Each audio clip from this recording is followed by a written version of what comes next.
Hello friends, my name is Habib. Today we're going to learn 3D fruit catching game with Scratch. Now I want to make a 3D fruit catching game. It's not really going to be 3D though, it's just like fake 3D. Again, I have to make the bowl that the fruit will be in. I make it brown. I'm going to copy it and paste it, make it smaller. I put it in the center, I make it darker.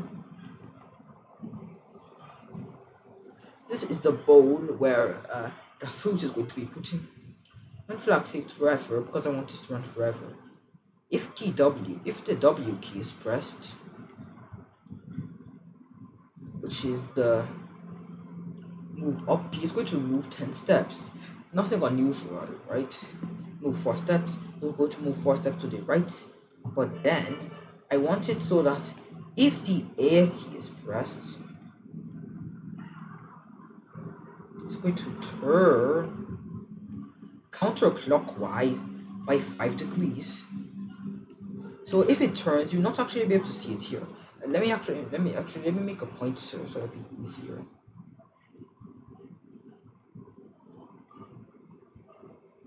This is the current direction.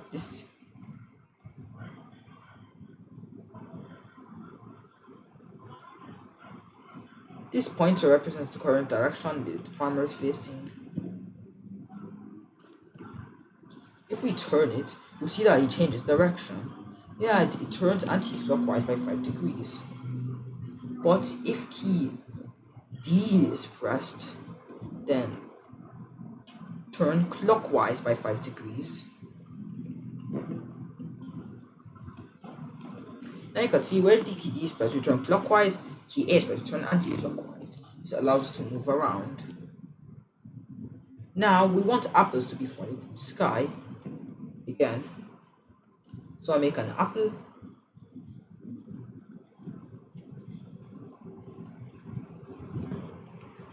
Now I want this apple to forever be making clones of itself.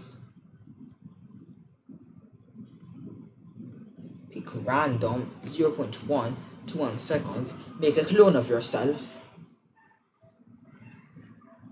When it makes a clone of itself, it will repeat until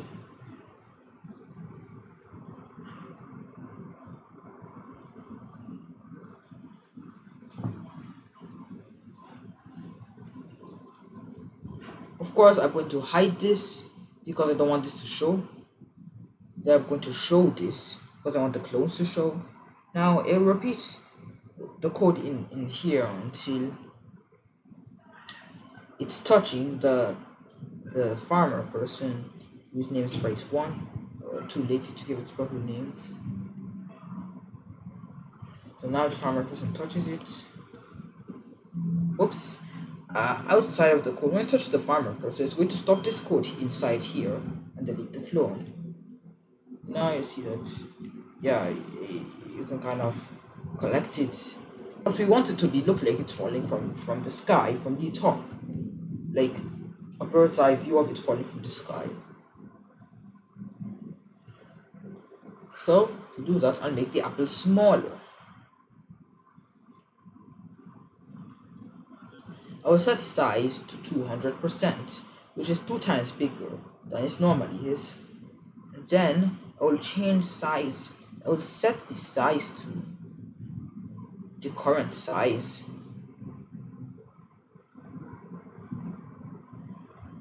Divided by, I don't know, 1.1.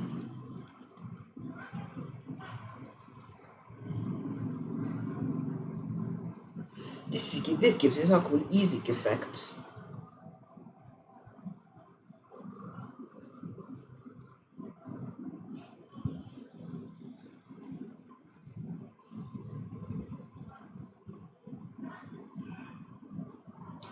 Anyways, obviously I want these to appear in random places.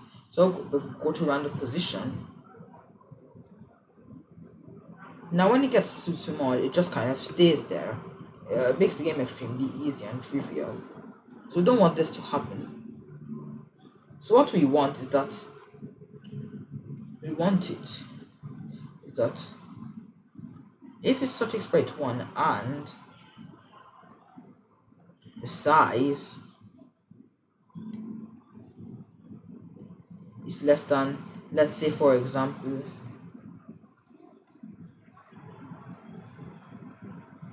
50. Well, yeah. Anyways, I'm going to remove this go to repeater position so I can test this new feature. Okay, it's going there, then it goes there.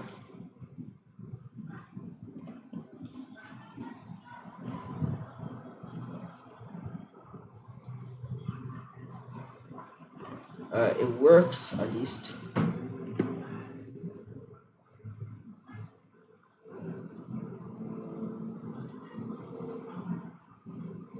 Or size is less than, let's say 30, then well it's going to cause the loop. Now I'll put this go to random position back.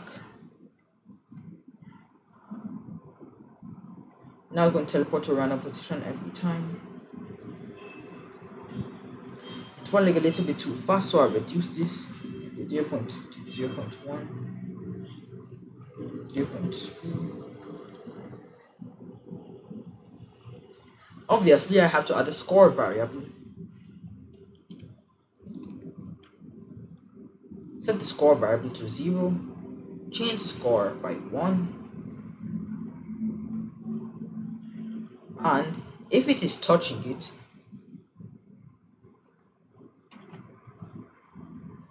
if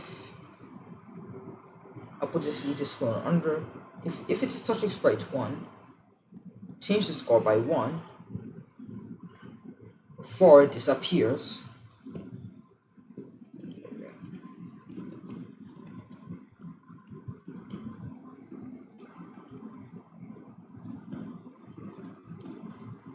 The final touch is that I make 2 sprites for the farmer. One and this other sprite for when he's collected something. So I'll move this to just for debugging purposes.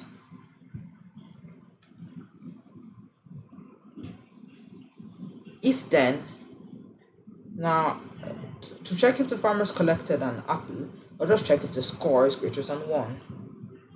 If the score is greater than 1, then it will change this costume to costume 2, which is the one where the farmer collected the apple. Or else it will change to costume 1. Oops. Okay.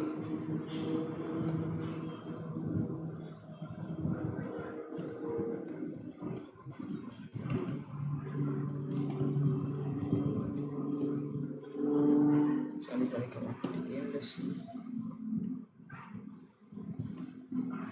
Oopsies, event is greater than 0. Anyways, that's it for today's video. Hope you enjoyed it. Subscribe to my channel, ObaCode. Bye.